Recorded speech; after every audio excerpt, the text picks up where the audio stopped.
तो आपका स्वागत है आर्ट ज्ञान कला में। दोस्तों, इससे पहले वाले वीडियो में आपने रंगत मान सघनता यानी जिसे कहते हैं कि वर्ण के 3 गुण यहाँ तक पढ़ा था।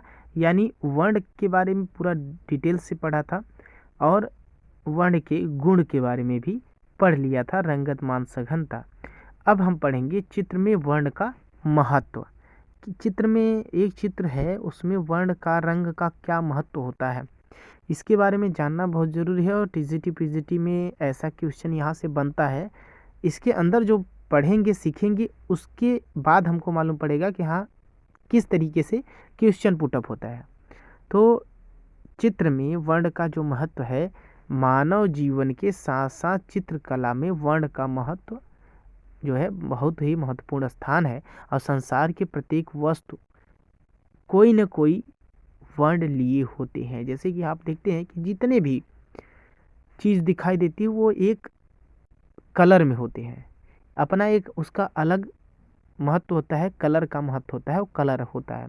ठीक है, हर चीज़ में अगर हम देखते हैं, कहते हैं हाँ ये पानी है, पानी का कलर, या ये ऑयल है, तेल, उसका कलर, या कोई भी चीज़ है उसका कलर, तो सबका एक महत्व होता है, एक वर्ण का महत्व होता है।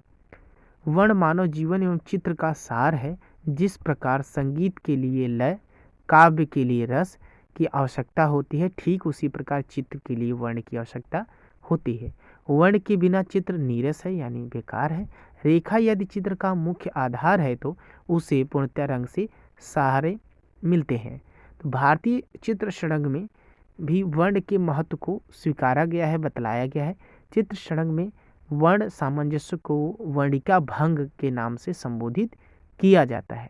चित्र में रंगों की यथासंभव मिलीजुली भंगिमा वास्तव में वर्णिका भंग कही जाती है। इसी के द्वारा चित्रकार को ज्ञान होता है कि किस भाव के अनुसार कौन सा रंग कहाँ पर लगाया जाता है। पृथक पृथक वस्तुओं में, अलग अलग वस्तुओं में रंगों के सहारे ही वर्णों की विभिन्नता दर्शाई जाती है। तो यहाँ से क्वेश्चन इस प्रकार से बन सकता है कि किस प्रकार से विभिन्नता दर्शाई जाती है अलग अलग वस्तुओं में। ठीक है, तो यहाँ पे जो अभी आपको बताया वर्ण के प्रभाव, तो रंगत मान सघनता के माध्यम से, ये रंगत मान सघनता जो है इसके बारे में डीपली नॉलेज आपको होना चाहिए अगर आप एक आर्टिस्ट हैं। कहाँ से कैसे कलर होता है और कहाँ से उसका टिंट प्रभाव, टिंट प्रभाव का मतलब आपने पढ़ा होगा, देखा होगा, सुना होगा कि टिंट का प्रभाव जो होता है, जब कलर हल्का करते करते करते करते करते करते एकदम लास्ट चला जाता है तो टिंट का प्रभाव होता है। और रंगों के माध्यम से ही चित्र में स्वभाव, वातावरण का तथा अर्थ का ज्ञान होता है। उसके बाद यदि का एक बहुत ही महत्वपूर्ण वाली बात है कि यदि समकालीन समय की कला में रंगों का अध्ययन करें तो पता चलता है कि आज कलाकार अपने मूड के अनुसार रंग नियोजन कर रहा है। तभी वह आकाश को नीला न बनाकर पीला बनाता है। मूड के अनुसार वाली बात यहाँ किया जा रहा है, अपने मन से चाहे जो भी कलर बना दिया जाता है। ठीक है, और काला लाल कैसे भी बना सकता है। यानी सूर्य का जो प्रकाश होता है वह बादल पे, मतलब ये आकाश में इस प्रकार से विघटित होता है, अलग अलग पृथक होके समय के अनुसार दिखाता है कि वह एक ही कलर से हम हमेशा समय नहीं दर्शा सकते। अगर हमको दोपहर का समय दर्शाना है तो उसके लिए अलग कलर, शाम को दिखाना है बादल का कलर तो उसके लिए अलग कलर, सुबह का अलग कलर, हर प्रकार का अलग अलग कलर हम बादल को दिखा सकते हैं। इसलिए ये कोई गलत नहीं है। आज के समय में सभी कलाकार अपने मूड के हिसाब से कला कर रहे हैं, यानी वो जो बादल का कलर देते हैं तो अपने हिसाब से देते हैं, अर्थात वो वस्तुओं अथवा रूपों के बाह्य सादृश्य के आधार पर अपने चित्रों में रंग नहीं लगा रहा है, बल्कि अपने उस समय के मूड के आधार पर ही चित्र में रंग लगाया जा रहा है और रंगों के माध्यम से ही अपनी भावनाओं की सफल अभिव्यक्ति कुशलता पूर्वक कर रहा है। वह रंगों को सपाट खुरच कर, बहाकर, मोटा मोटा लगाकर कितने ही नीतनीय तरीके से अपने चित्रों को रुचिकर बना रहा है और अतः रंग चित्र के माध्यम से अपना बहुत महत्व रखते हैं। इस रंग का जो है सार है। और आपको एक चीज़ और बता दें, रूप का वर्णन। तो रूप का वर्णन के बारे में बहुत सारे ऐसे क्वेश्चन बनते हैं आपके एग्ज़ाम में, जो कि एग्ज़ाम का पैटर्न ऐसा होता है कि हम समझ ही नहीं पाते, क्वेश्चन ही नहीं समझ पाते। ये बहुत सारे स्टूडेंट का ये प्रॉब्लम है, ठीक है।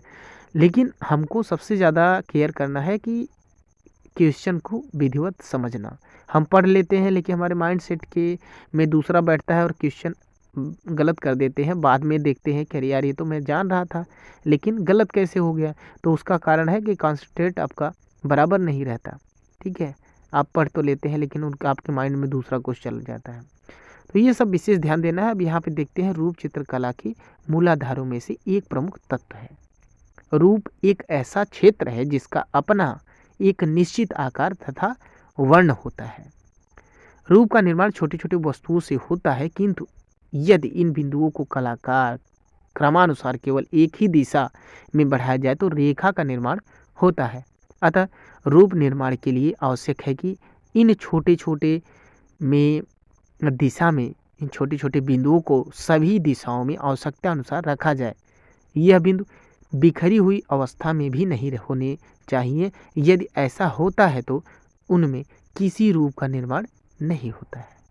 अतः इन बिंदुओं को आपस में निश्चित आकार में जोड़कर इनका अंकन करना चाहिए, तभी रूप का निर्माण होता है। अछत अंतराल पर चित्रकार के अंकन प्रारंभ करते ही वह सक्रिय हो उठता है और उस पर रूप का निर्माण होने लगता है। प्रारंभ से लेकर आज तक रूपों की इतनी विविधता दिखाई देती है कि उनकी गणना करना असंभव है।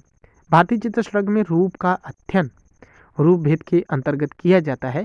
रूप भेद के माध्यम से ही हमें विभिन्न रूपों के मध्य अंतर का पता चलता है। उदाहरणार्थ अगर देखें तो यदि एक स्त्री का अंकन कर दिया जाए तो वह कैसे बताया जाएगा कि वह नायिका है, माता है, दासी है या कोई गृहिणी है। ध्यान दीजिएगा, यहाँ पे स्त्री तो सभी है, माता भी, दासी भी और एक गृहिणी भी, तो सबका एक अलग अंकन है। और इसके लिए उस रूप के मुख पर वह जो भाव है, भाव की आवश्यकता होती है, वह जरूर दिखाई देनी चाहिए माता, दासी और गृहिणी के, ठीक है। तो दोस्तों इस वीडियो में इतना ही। अब हम बात करेंगे सममात्रिक रूप और असममात्रिक रूप। नेक्स्ट वीडियो में इसके बारे में बात करेंगे। वीडियो अच्छा लगा हो तो अपने दोस्तों तक शेयर करें, और मेरे चैनल पे भी नए हैं, सब्सक्राइब नहीं किए तो प्लीज़ सब्सक्राइब करके बेल आइकन दबाएं। Thank you for watching my video.